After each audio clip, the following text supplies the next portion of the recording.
കിണാശ്ശേരി എന്ന് പറയുമ്പോഴേക്കും പഴയ കിണാശ്ശേരി അല്ല ഇന്നത്തെ കിണാശ്ശേരി. ഇന്ന് ഉത്സവത്തിന് തുടക്കമാവുകയാണ്. ഇന്ന് മുതൽ ഏപ്രിൽ 4 തീയതി വരെയാണ്, ഇന്നലെ മുതൽ ഏപ്രിൽ 4 തീയതി വരെയാണ് ഉത്സവം എന്ന് തോന്നുന്നു അല്ലേ അവിടെ?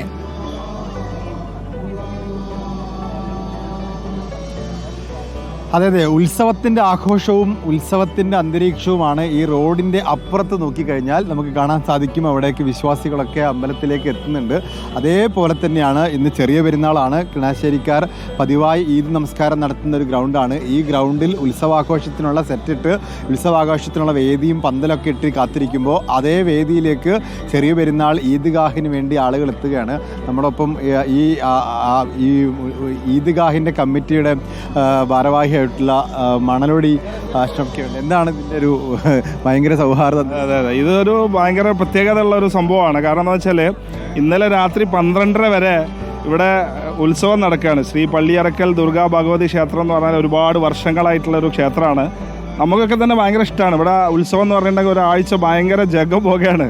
അപ്പോൾ നമ്മളൊക്കെ തന്നെ അതിൽ പങ്കെടുക്കുന്നതാണ്. അപ്പോൾ അമ്പല കമ്മിറ്റി ഇങ്ങോട്ട് വിളിച്ച് നമ്മളോട് പറഞ്ഞതാണ്, നിങ്ങൾ എല്ലാ പ്രാവശ്യവും ഇവിടെ ഈദ്ഗാഹ് നടത്തുന്നതാണ്, അപ്പോൾ നിങ്ങൾ ഉത്സവത്തിൻ്റെ ഉള്ളിൽ തന്നെ നടത്തണം എന്ന് പറഞ്ഞ്. അതൊരു ഭയങ്കര സന്തോഷമുള്ളതല്ലേ? കാരണം ഇവർ 10 ദിവസത്തേക്ക് ഉത്സവ കമ്മിറ്റി ഓൾറെഡി ഗ്രൗണ്ടൊക്കെ ബുക്ക് ചെയ്തതാണ്. അപ്പോൾ ഇത്രയും വലിയൊരു ജനത്തിനെ നമുക്ക് ഉൾക്കൊള്ളാൻ ഒരു പള്ളിയിലൊന്നും സൗകര്യം ഉണ്ടാവില്ല. അപ്പോൾ അതുകൊണ്ട് ഈദ്ഗാഹ് തന്നെ വേണം. അപ്പോൾ അതൊരു വലിയ ഒരു എന്താ പറയുക, ഭയങ്കര ഒരു ഉദാഹരണമാണ്. നമ്മളെ കേരളത്തിൻ്റെ ഒരു റിയൽ ലവ് സ്റ്റോറി എന്നൊക്കെ കേട്ടിട്ടില്ലേ? കേരള സ്റ്റോറി എന്നൊക്കെ കേട്ടതിൻ്റെ ഒരു പുതിയൊരു വ്യാഖ്യാനമായിട്ട് നമുക്കിത് മാറ്റാൻ വേണ്ടി പറ്റും. പല കമ്മിറ്റിക്കാരുണ്ടോ അവിടെ? ഉണ്ട് അല്ലേ? ക്ഷേത്രത്തിൻ്റെ ഭാരവാഹിയാണെന്ന് തോന്നുന്നു അല്ലേ? ഇതിപ്പോൾ ഈദ്ഗാഹും അതേ ഉത്സവപ്പറമ്പിൽ തന്നെയാണ് നടന്നുകൊണ്ടിരിക്കുന്നത്. അതന്നെ നമുക്ക് ലോകത്തിന് മാതൃകയാണ്. നമ്മൾ ഇന്നത്തെ കാലഘട്ടത്തിന് ഏറ്റവും വലിയ നമ്മളെ ചെറിയ കുട്ടികൾ പഠിക്കേണ്ട അതാണ്. കാരണം ഞങ്ങൾ ചെയ്യണത് അത് ഞങ്ങൾ ഇന്ന് ചെയ്യുന്നതല്ല, ഞങ്ങൾ എത്രയോ വർഷങ്ങളായിട്ട്. ഞാനിപ്പോൾ ഈ അമ്പലമായിട്ട് ബന്ധപ്പെട്ടൊരു 30-40 കൊല്ലം പോലെ ഞങ്ങൾ ഇങ്ങനെ ചെയ്തുകൊണ്ടിരിക്കുകയാണ്. ഞങ്ങളിപ്പോൾ അങ്ങോട്ടും ഇങ്ങോട്ടും പോകും, ഞങ്ങൾ സംഭാവന പിരിക്കാൻ പോകുമ്പോൾ അവരെ വീട്ടിൽ പോകും, അവരുടെ അടുത്ത് വാങ്ങുക, അവരുടെ അടുത്ത് ചെയ്യുക, എല്ലാ കാര്യങ്ങളും ചെയ്യുന്നത്. അപ്പം നമ്മളിവിടെ ഈ പരിപാടികൾ നടത്തുമ്പോൾ സ്പോൺസറിന് ഒരു ഭാഗം സ്പോൺസറിനെ അവരാ ചെയ്തു തരിക.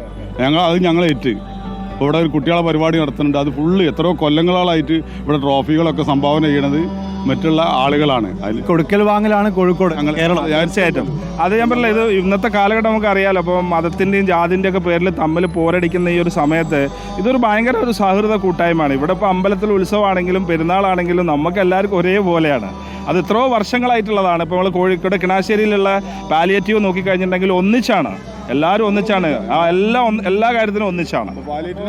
കിണാശ്ശേരിയിൽ നിന്നുള്ള ഒരു റിയൽ കേരള സ്റ്റോറിയാണ്. ഏതായാലും ഈദ്ഗാഹുകൾ എല്ലായിടത്തും അതാണ് രഞ്ജിത്ത്, ഞാൻ അതുകൊണ്ടാണ് ചോദ്യമായിട്ട് തന്നെ അത് ചോദിച്ചത്. കിണാശ്ശേരി പഴയ കിണാശ്ശേരി അല്ല, അങ്ങനെയുള്ള കിണാശ്ശേരികൾ കൂടട്ടെ, മതസൗഹാർദ്ദത്തെ പറ്റി കൂടുതൽ സംസാരിക്കാനായിട്ടുള്ള ആഖ്യാനങ്ങൾ വരട്ടെ. അത് സിനിമയായാലും നമ്മൾ നേരിട്ട് കാണുന്ന മനുഷ്യരിലായാലും അങ്ങനെയുള്ള ആഖ്യാനങ്ങൾ ഇന്നത്തെ ദിവസം നമ്മൾ കിണാശ്ശേരിയിൽ നിന്ന് കാണുന്നു. അതുകൊണ്ടാണ് നമ്മൾ അവിടുത്തെ ഈദ്ഗാഹ് പ്രാധാന്യത്തോടെ പ്രേക്ഷകരിലേക്ക് എത്തിച്ചത്. ഈദ്ഗാഹ് തുടങ്ങുമ്പോൾ തിരിച്ചെത്താം രഞ്ജിത്ത്.